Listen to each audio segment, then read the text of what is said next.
Good morning बच्चों। आज हम कक्षा 7वीं है ना, कक्षा 7वीं विषय हिंदी में हम लोग क्या पढ़ेंगे, पाठ 8 भिखारिन। ठीक है, इसको लिखा है श्री गुरुदेव रविंद्रनाथ टैगोर जी ने। प्रस्तुत कहानी एक पुत्र वत्सला दिव्यांग भिखारिन के विश्वास करे जाने और संघर्ष की संवेदनशील रचना है। गुरुदेव रविंद्रनाथ ने मानव चरित्र के कई परतों को इस कहानी में संवेदनशीलता के साथ रखा है। एक भिखारिन अपने जीवन की समस्त पूंजी है ना, समस्त पूंजी द्वारा अपने पालित पुत्र को रोग मुक्त करने के लिए क्या करती, खर्च करना चाहती है। लेकिन समाज का धनवान और धर्म कर्म में प्रसिद्ध सेठ उसके भीख से वंचित धन को क्या करते हैं, धन को लौटाने में छल करता है। संतान की पहचान कहानी को एक निर्णायक मोड़ देती है और पाठकों को मानव चरित्र को समझने और पहचानने का बोध भी देती है। एक सेठ भिखारिन के पांव पर क्यों गिर पड़ता है, यह कहने को विवश है कि ममता की लाज रख लो, आखिर तुम भी तो उसकी माँ हो। कहानी की मार्मिकता को पाठक इन पंक्तियों में शिद्दत से महसूस कर सकते हैं कि उसके नेत्रों से अश्रु बह रहे थे, किंतु वह भिखारिन होते हुए भी सेठ से महान थी। इस समय सेठ याचक था और वह क्या थी, दाता थी, है ना। देखो पाठ से हम पढ़ेंगे अब। अंधी क्या करती थी, प्रतिदिन मंदिर के दरवाजे पे जाकर खड़ी होती थी। ये मंदिर के चित्र आपको दिखाई दे रहा है, ये अंधी, ठीक है। क्या करती थी, वो भिक्षा मांगने के लिए प्रतिदिन मंदिर के दरवाजे पर जाकर खड़ी होती थी।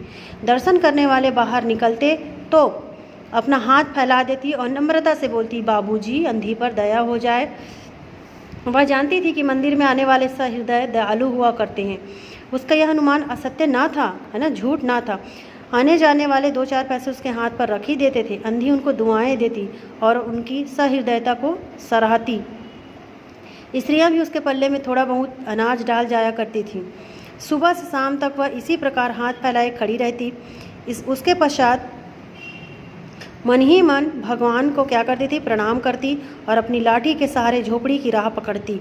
उसकी झोपड़ी नगर से बाहर थी और रास्ते में भी वह याचना करती जाती, किंतु राहगीरों में अधिक संख्या श्वेत वस्त्र वालों की होती, है ना, श्वेत वस्त्र वालों की होती, जो पैसे देने की अपेक्षा झिड़कियाँ दिया करते थे, है ना, झिड़कियाँ दिया करते हैं। तब भी अंधी निराश न होती और उसकी याचना जो है वो बराबर जारी रहती। झोपड़ी तक पहुँचते पहुँचते उसे 2-4 पैसे और मिल ही जाते। झोपड़ी के समीप पहुँचते ही एक 10 वर्ष का लड़का उछलता कूदता आता और उससे क्या करता, लिपट जाता। अंधी टटोल कर उसके मस्तिष्क को चूम लेती, है ना, माथे को। बच्चा कौन है, किसका है, कहाँ से आया, इस बात से कोई परिचित नहीं था, है ना, इस बात से कोई नहीं जानता था कि वो बच्चा कहाँ से आया है ना। 5 वर्ष हुए पास पड़ोस वालों ने उसे अकेला देखा था। इन्हीं दिनों एक दिन संध्या समय लोगों ने उसकी गोद में एक बच्चा देखा। वह रो रहा था। अंधी उसका मुख चूम चूम कर उसे क्या करती, चुप करने का प्रयत्न कर रही थी। यह कोई असाधारण घटना न थी। अतः किसी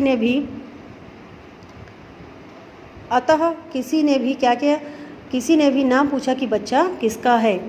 उसी दिन से वह बच्चा अंधी के पास था और प्रसन्न था। उसको वह भी अपने से अच्छा खिलाती और पहनाती।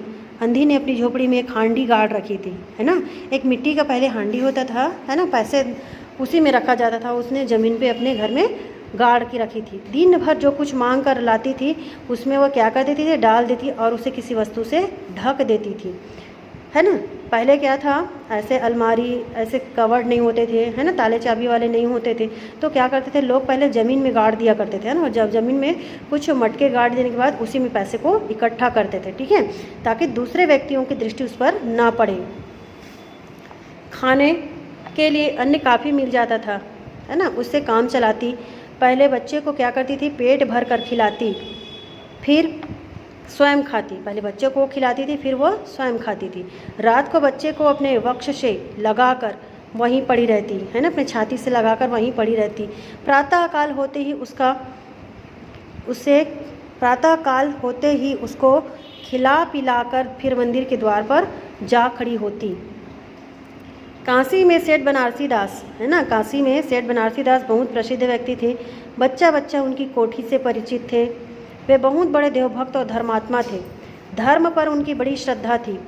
दिन के 12 बजे तक वे स्नान ध्यान में संलग्न रहते थे। उनकी कोठी पर हर समय भीड़ लगी रहती थी, है ना। उनकी कोठी पे क्या थी, हर समय भीड़ रहती थी। कर्ज के इच्छुक तो आते ही थे, परंतु ऐसे व्यक्तियों का भी तांता बंधा रहता जो अपनी पूंजी सेठ जी के पास क्या करते थे, धरोहर के रूप में रखने आते थे। सैकड़ों भिखारी अपनी जमा पूंजी इन्हीं सेठ जी के पास जमा कर जाते थे।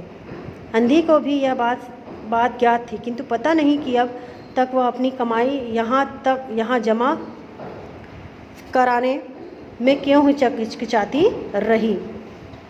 उसके पास काफ़ी रुपए हो गए थे, है ना, उसके पास बहुत सारे पैसे हो गए थे। तो हांडी क्या है, लगभग पूरी भर गई थी। तो उसको शंका थी, है ना, शक हो रहा था कि कहीं वह उसको कोई चुरा ना ले। एक दिन संध्या समय अंधी ने वह हांडी उखाड़ी और अपने फटे हुए आंचल में छुपाकर सेठ जी की कोठी पर जा पहुंची, है ना। सेठ जी कोठी पर गई हो और सेठ जी के बही खाते, है ना, जो सेठ जी हैं वो बही खाते को पृष्ठ पलट रहे थे। उन्होंने पूछा, क्या बात है बुढ़िया। अंधी ने हांडी उनके आगे सरका दी और डरते डरते कहा, सेठ जी इसे अपने पास जमा कर लीजिए, मैं अंधी अपाहिज कहाँ रखती फिरूंगी। सेठ जी ने हांडी की ओर देखा, कहा, इसमें क्या है। अंधी ने उत्तर दिया, भीख मांग कर अपने बच्चे के लिए 2-4 पैसे इकट्ठे किए हैं, अपने पास रखते डरती हूँ, कृपया इन्हें क्या करो, आप अपनी कोठी में रख ले। सेठ जी ने मुनीम की ओर संकेत करते हुए कहा कि बही में जमा कर लो। फिर बुढ़िया से पूछा, तेरा नाम क्या है। अंधी ने अपना नाम बताया। मुनीम जी ने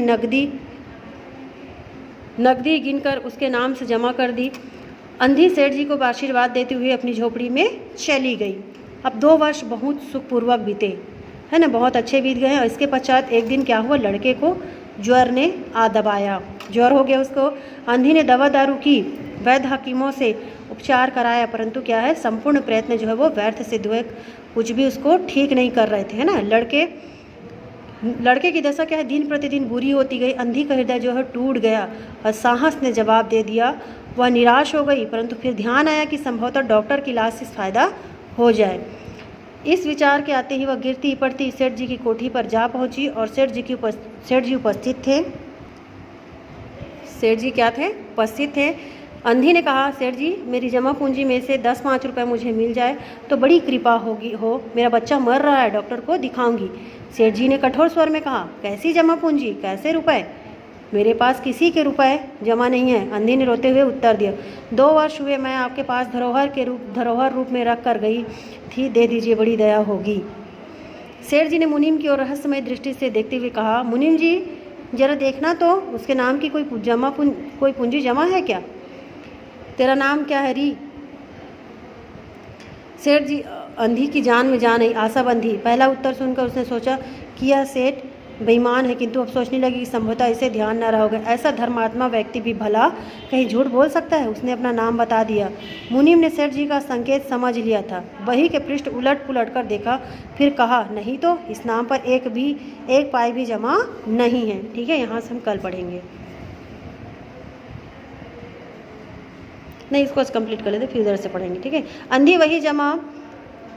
वही जमी बैठी रही। उसने रो रो कर कहा, सेठ जी परमात्मा के नाम पर, धर्म के नाम पर कुछ दे दीजिए, मेरा बच्चा भी जी जाएगा, मैं जीवन भर आपके क्या करूँगी, गुण गाऊँगी। ठीक है, यहाँ से हम लोग कल पढ़ेंगे।